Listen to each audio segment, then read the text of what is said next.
Dare you not? Russia fires back at EU over frozen assets. Our response won't take long. Huge warning from Putin. Russian assets worth €190 at stake. Moscow calls it theft. Europe playing with fire? Russia signals consequences. A chilling warning from Moscow as Europe inches closer to crossing the Russian red line. The Russian Federation has reacted sharply to the European Union's push to seize more than €190 billion in frozen Russian assets to bankroll Ukraine. Russian Foreign Ministry spokeswoman Maria Zakharova minced no words. She said, "Our response will not take long," according to Sputnik. No ambiguity, no diplomacy, no warning, just pure action. Zakharova warned that any attempt by the EU to tap into Russia's central bank assets would be illegal under international law and would trigger consequences. Lashing out at the EU, Zakharova said actions against sovereign Russian assets without Moscow's consent, whether confiscation, indefinite freezing, or rebranding them as so-called reparations loans, are entirely unlawful. She didn't stop there. Zakharova also added, and I quote, "No matter what pseudo-legal tricks Brussels employs to justify it, this is blatant theft." Russia on EU eyeing frozen assets.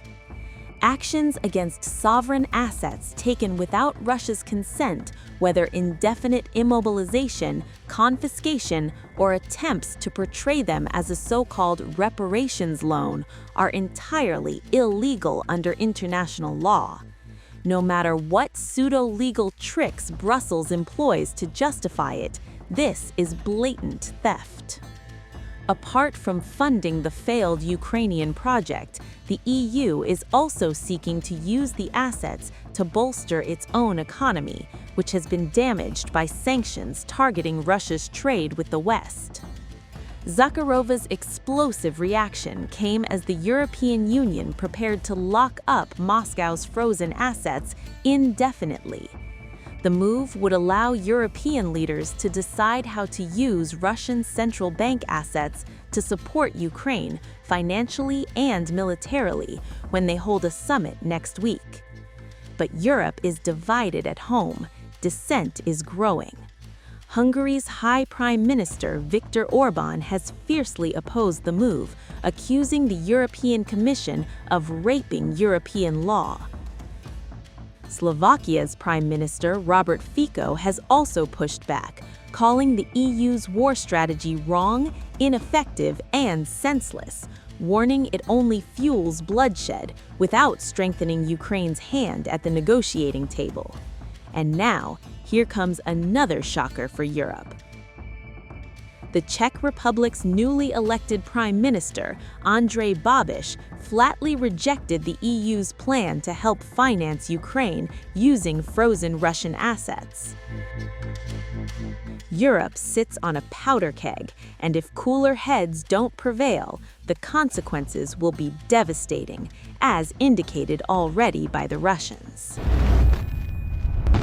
A stunning blow to European unity. Just as the European Union moves to tighten the screws on Russia, one of its own member states is now breaking ranks.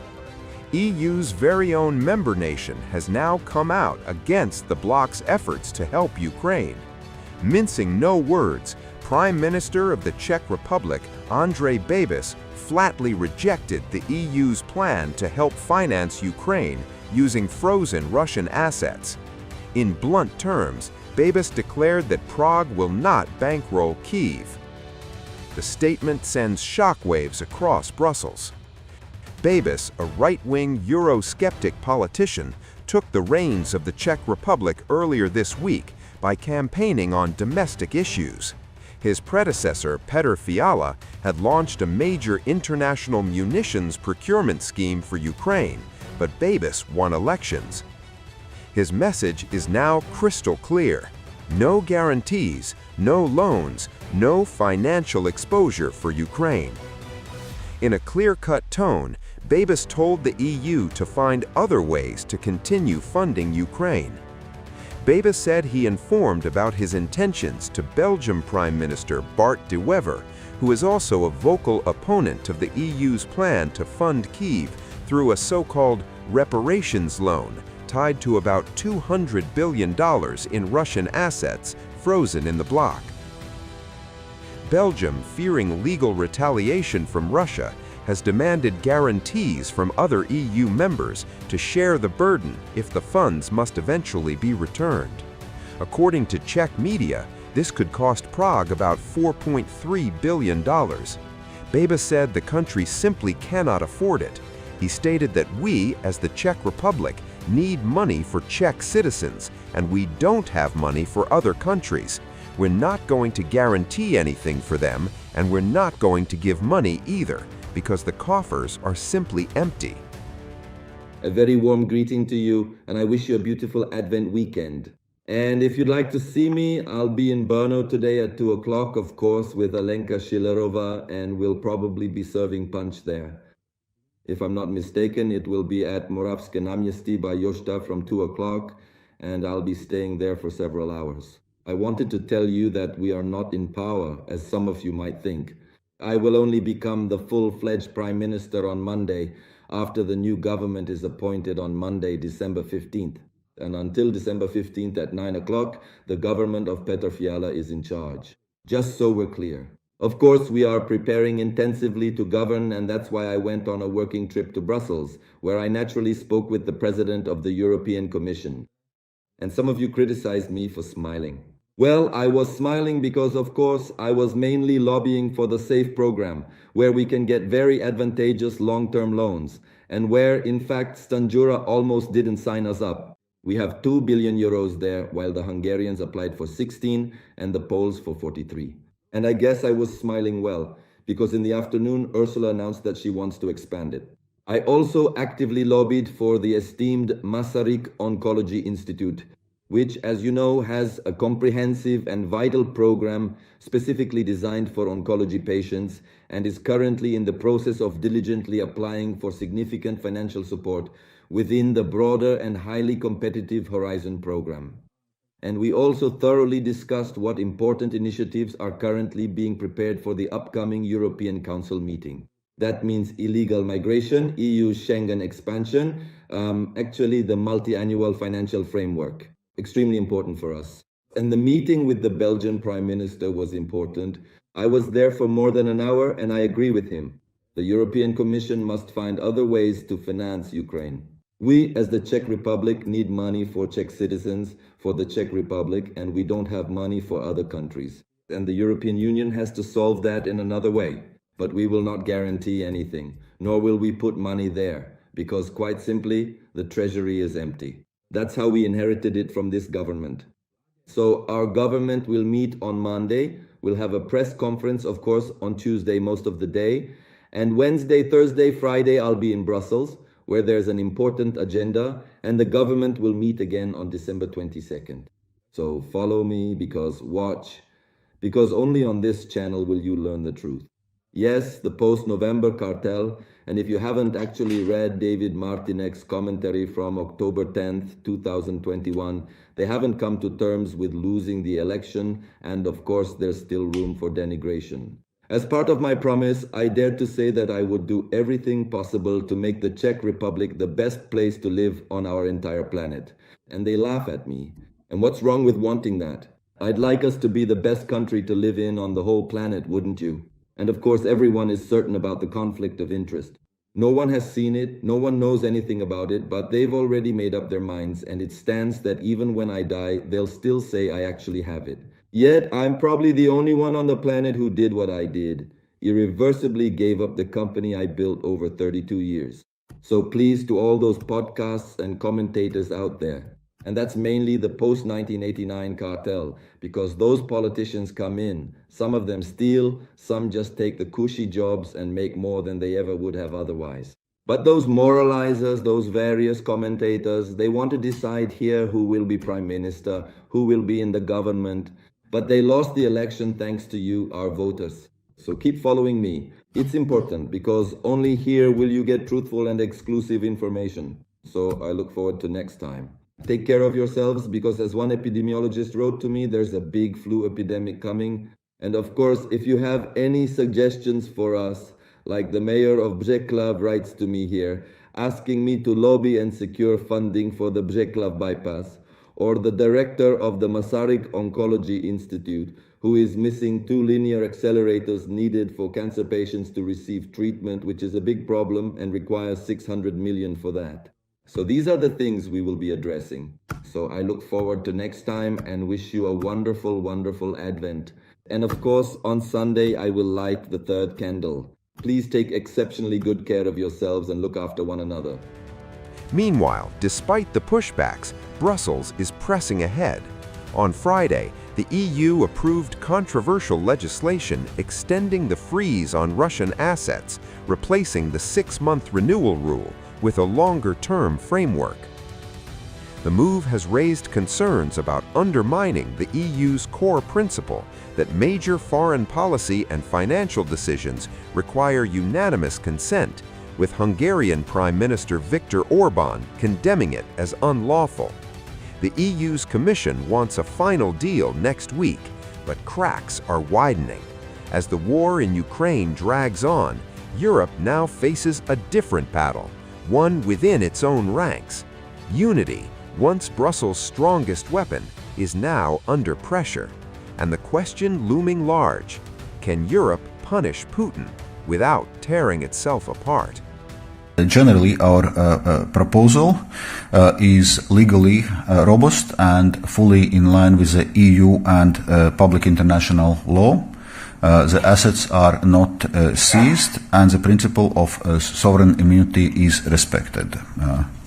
Let me recall also that Russia Central Bank assets held in the EU, including in central depositories such as Euroclear, are immobilized in line with the EU sanctions member states have followed since the start of Russia's illegal war of aggression.